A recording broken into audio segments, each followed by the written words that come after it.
Ikawalong kabanata. Nang makababa si Jesus mula sa bundok, sinundan siya ng napakaraming tao. Lumapit sa kanya ang isang ketongin at lumuhod sa harapan niya. Ginoo, Sabi ng ketongin, kung ibig po ninyo, ako inyong mapapagaling. hinawakan siya ni Jesus at sinabi, Oo, ibig ko gumaling ka. at gumaling nga agad ang ketongin. Pagkatapos, sinabi sa kanya ni Jesus, Huwag mo itong sasabihin kanino man. Pumunta ka't magpasuri sa pare. Pagkatapos mag-alay ka ng handog na iniutos ni Moises bilang patotoo sa mga tao na magaling ka na. Pagpasok ni Jesus sa Capernaum, lumapit sa kanya ang isang kapitan ng hukbong Romano at nakiusap.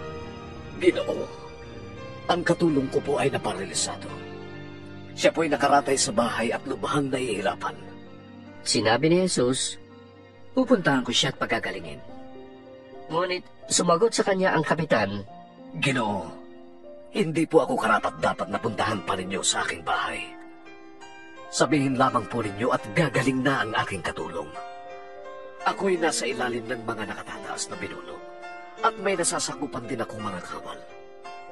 Kapag inutusan ko ang isa, pumunta ka roon at siya'y pumupunta.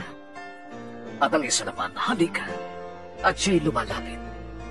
Kapag sinabi ko sa aking alipin, gawin mo ito, ginagawa nga niya yun. Namangha si Jesus nang marinig ito at sinabi niya sa mga taong sumusunod sa kanya, Sinasabi ko sa inyo, hindi pa ako nakakita ng ganito kalaking pananampalataya maging sa buong Israel man. Tandaan ninyo, marami ang darating buhat sa silangan at sa kanluran at dudulog sa hapag na kasalo ni na Abraham, Isaac at Jacob sa kaharian ng langit. Ngunit ang mga taong dapat sana'y kasama sa kaharian ay itatapon sa kadiliman. Mananangis sila doon at magngangalit ang kanilang mga ngipin. at sinabi ni Jesus sa kapitan, Umuwi ka na. Mangyayari ang hinihiling mo ayon sa iyong pananampalataya. Noon din ay gumaling ang katulong ng kapitan. Pumunta si Jesus sa bahay ni Pedro at nakita niya ron ang biyanan nito na nakaratay at nilalagnat. Hinawakan ni Jesus ang kamay ng babae at ito'y gumaling agad, pumangon at naglingkod sa kanya. Nang gabing yun, dinala kay Jesus ang maraming sinasaniban ng mga demonyo. Sa isang salita lamang ay pinalayas niya ang masasamang espiritu at pinagaling ang lahat ng may karamdaman. Ginawa niya ito upang matupad ang sinabi ni Propeta Isaias. Kinuha niya ang ating mga kahinaan. Pinagaling ang ating mga karamdaman. Nang makita ni Jesus ang maraming tao sa kanyang paligid, iniutos niya sa mga alagad na maghandang tumawid sa kabilang ibayo. Lumapit sa kanya ang isang tagapagturo ng kautusan at sinabi, Guro, sasama po ako sa inyo saan man kayo pupunta. Sumagot si Jesus, May mga lungga ang mga asong gubat at may mga pugat ang mga ibon. Ngunit ang anak ng tao ay wala man lamang matulugan o mapagpahingahan. Isa naman sa mga alagad ang nagsabi sa kanya, Panginoon, maari po bang umuwi muna ako upang ilibing ko ang aking ama? Ngunit sinabi sa kanya ni Jesus, Sumunod ka sa akin at ipaubaya mo sa mga patay ang paglilibing ng kanilang mga patay. Sumakay si Jesus sa bangka, kasama ang kanyang mga alagad. Bumugso sa lawa ang isang malakas na unos at halos matabunan ng mga alon ang bangka. Ngunit natutulog noon si Jesus, kaya't dilapitan siya ng mga alagad at ginising. Panginoon, tulungan ninyo kami! Lulubog tayo! Sabi nila. Ngunit sinabi niya sa kanila, Bakit kayo natatakot? Napakaliit ng inyong pananampalataya. Bumangon siya, sinaway ang hangin at ang mga alon at bumuti ang panahon. Namangha silang lahat. Ano kayang uri ng tao ito? Maging ang hangin at ang lawa ay sumusunod sa kanya. Sabi nila. Nang dumating si Jesus sa kabilang ibayo, sa lupain ng mga Gadareno, sinalubong siya ng 2 lalaking galing sa libingan. Sila'y sinasaniban ng mga demonyo. Napakababagis nila kaya't walang mga has dumaan doon. Bigla silang sumigaw. Anong pakialam mo sa amin, anak ng Diyos? Naparito ka ba upang pahirapan kami kahit hindi pa panahon? Sa di kalayuan ay may malaking kawan ng mga baboy na nagsisikain. Nakiusap sa kanya ang mga demonyo.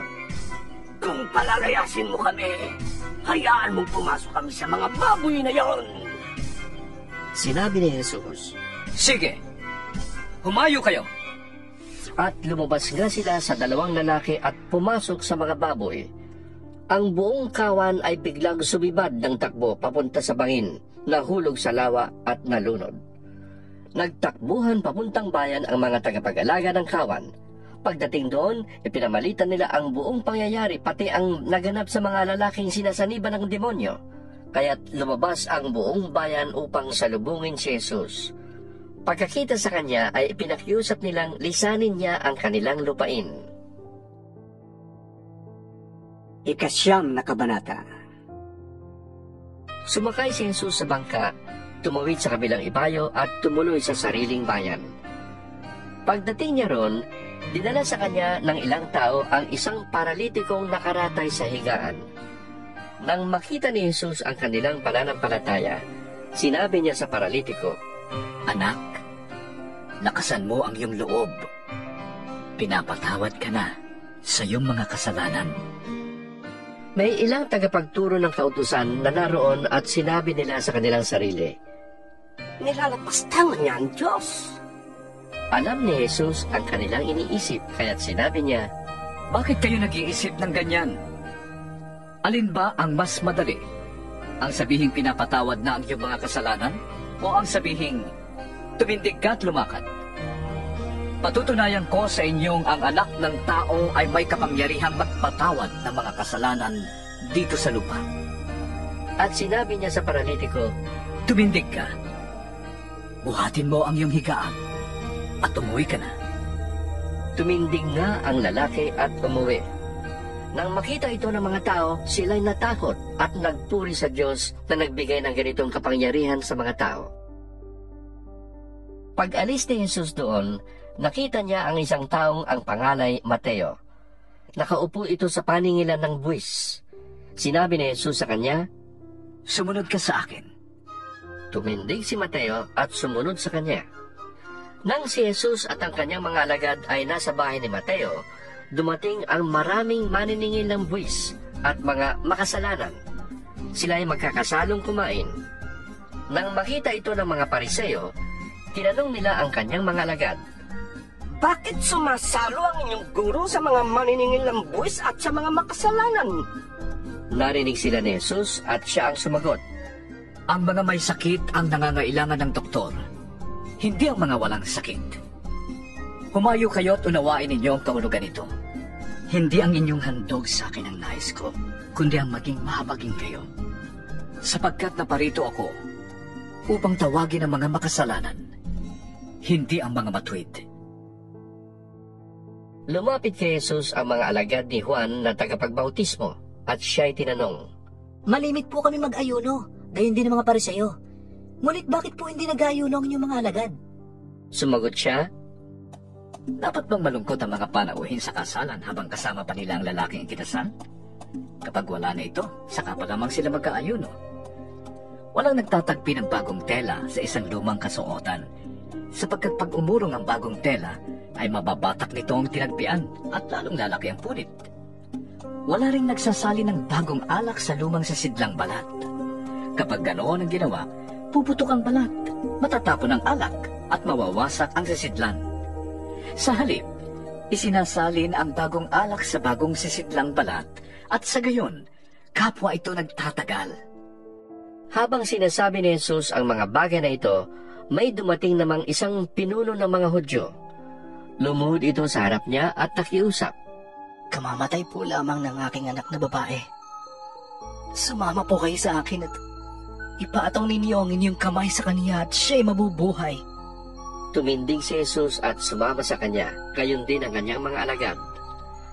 Habang sila ay naglalakad, lumapit sa likuran ni Jesus ang isang babaeng 12 taon nang dinudugo at hinawakan ang laylayan ng kanyang damit.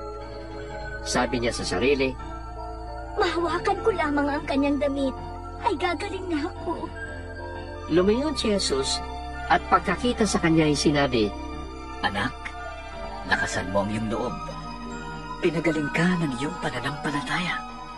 Noon day gumaling ang babae. Pagdating ni Jesus sa bahay ng pinuno, nakita niya ang mga manunugtog ng plauta at ang mga taong nagkakaingay. Sinabi niya, Lumabas muna kayo. Hindi patay ang bata. Natutulog lamang. at siya ay pinagtawanan nila. Nang mapalabas na ang mga tao ay pumasok si Jesus. Hinawakan sa kamay ang bata at ito'y bumangon.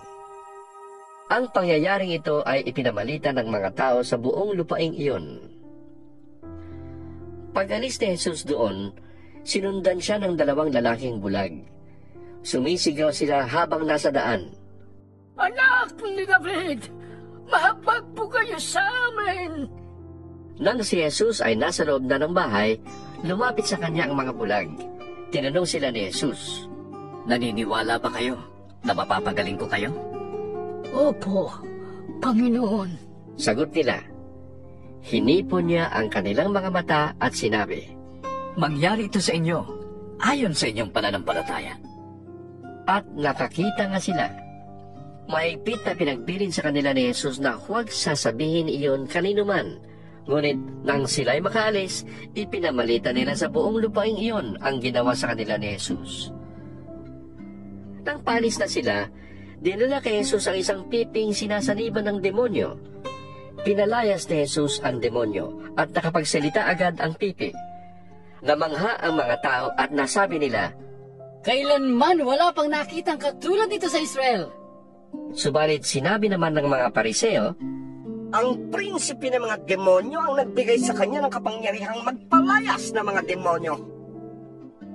Nilibot ni Jesus ang lahat ng mga bayan at nayon doon. Sa pagtuturo niya sa kanilang mga sinagoga, ipinangaral niya ang magandang balita tungkol sa paghahari ng Diyos at pinagaling ang mga may sakit sa anumang karamdaman. Nang makita niya ang napakaraming tao, nahabag siya sa kanila sapagkat sila'y nanlulupaypay at litong-lito parang mga tupang walang pastol. Kaya't sinabi niya sa kanyang mga alagad, Sagana ang aanihin, ngunit kakaunti ang mag-aani. Idalangin ninyo sa may-ari ng aanihin na magpadala ng mga mag-aani. 10 kabanata. Tinipon ni Jesus ang 12 alagad at binigyan sila ng kapangyarihang magpalayas ng masasamang espiritu at magpagaling ng mga may karamdaman. Ito ang mga pangalan ng 12 apostol. Si Simon na tinatawag ding Pedro at si Andres na kanyang kapatid. Sina Santiago at Juan na mga anak ni Zebedeo. Sina Felipe at Bartolome. Sina Tomas at Mateong maniningil ng buwis. Si Santiago ang anak ni Alfeo at si Tadeo, si Simon ang makabayan at si Judas Iscariote ang nagkanulok kay Jesus. Ang 12 ito'y sinugo ni Jesus at kanyang pinagbilinan. Huwag kayong pupunta sa lugar ng mga hentil o sa alinmang bayan ng mga Samaritano. Sa halip, hanapin ninyo ang mga nawawalang tupa ng sambahayan ng Israel. Umayo kayo't ipangaral na malapit ng maghari ang Diyos. Pagalingin ninyo ang mga may sakit at buhayin ang mga patay. Pagalingin ninyo ang mga kiatongin at palayasin ang mga demonyo. Yamang tumanggap kayo ng walang bayad, magbigay naman kayo ng walang bayad. Huwag kayong magdala ng pera, maging ginto, pilak o tanso. Sa inyong paglalakbay, huwag din kayong magbaon ng pagkain, bihisan, pampalit na sandalyas o tungkod, sapagkat ang manggagawa ay karapat-dapat tumanggap ng kanyang kailangan upang mabuhay. Saan mang bayan o nayon kayo dumating, humanap kayo ng taong karapat-dapat pakituluyan at kayo ay tumuloy sa bahay niya habang kayo nasa lugar na yon. Pagpasok ninyo sa bahay, sabihin ninyo, maghari nawa ang kapayapaan sa bahay na ito. Kung karapat-dapat ang mga nakatira doon, panatilihin ninyo sa kanila ang inyong pagpapala. Ngunit kung hindi, bawiin ninyo yon. At kung ayaw kayong tanggapin o pakinggan sa isang tahanan o bayan, umalis kayo roon at ipagpag ninyo ang alikabok sa inyong mga paa. Sinasabi ko sa inyo, sa araw ng paghuhukom, ay higit na mabigat ang parusang ikagawad sa mga tao sa bayang yon kaysa sa mga taga-Sodoma at taga-Gomora. Alalahanin ninyo, sinusugo ko kayo na parang mga tupa sa gitna ng mga asong gubat. Kaya't maging matalino kayong gaya ng ahas at matapat gaya ng kalapati. Mag-ingat kayo, sapagkat may mga taong magbibintang sa inyo sa harap ng Sanhedrin. Hahagupitin kayo sa mga sinagoga dahil sa akin. Ihaharap kayo sa mga gobernador at sa mga hari, subalit magpapatotoo kayo sa harap nila at ng mga hentil. Kapag nililitis na kayo, huwag kayong mabahala kung ano ang sasabihin ninyo o kung paano kayo magpapatotoo. Pagdating ng oras, ito ipagkakaloob sa inyo. Hindi kayo ang magsasalita, kundi ang Espiritu ng inyong Ama ang magsasalita sa pamamagitan ninyo. Ipapahamak ng kapatid ang kanyang kapatid upang ipapatay. Gayon din ang gagawin ng Ama sa kanyang anak. Lalaban ng mga anak sa kanilang mga magulang at ipapapatay nila ang mga ito. Kapupuotan kayo ng lahat dahil sa akin, ngunit ang mananatiling tapat hanggang wakas ang siyang maliligtas. Kapag ilusig kayo sa isang bayan, tumakas kayo sa kasunod. Sinasabi ko sa inyo, bago ninyo mapuntahan ang lahat ng bayan ng Israel, ay darating na ang Anak ng Tao. Walang alagad na nakakahigit sa kanyang guro, at walang aliping nakakahigit sa kanyang Panginoon. Sapat nang matulad ang alagad sa kanyang guro, at ang alipin sa kanyang Panginoon. Kung ang ama ng sambahayan ay tinawag nilang Beelzebul, lalo na nilang lalaitin ang kanyang mga kasambahay. Kaya huwag kayong matakot sa kanila. Walang natatago na di malalantad, at walang nalilihim na di mabubunyag. Ang sinasabi ko sa inyo sa dilim, ay ulitin ninyo sa liwanag, at ang ibinubulong sa inyo ay inyong ipagsigawan.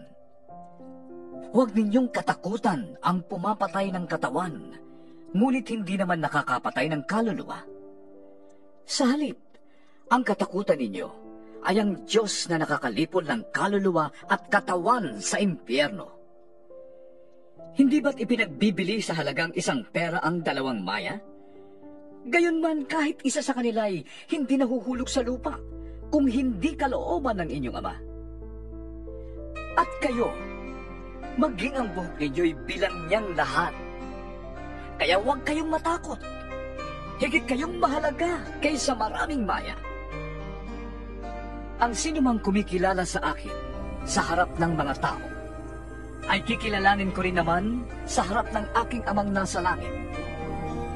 Ngunit ang hindi kumikilala sa akin sa harap ng mga tao, ay hindi ko rin kikilalanin sa harap ng aking Amang nasa langit. Huwag ninyong isiping naparito ako upang magdala ng kapayapaan sa lupa.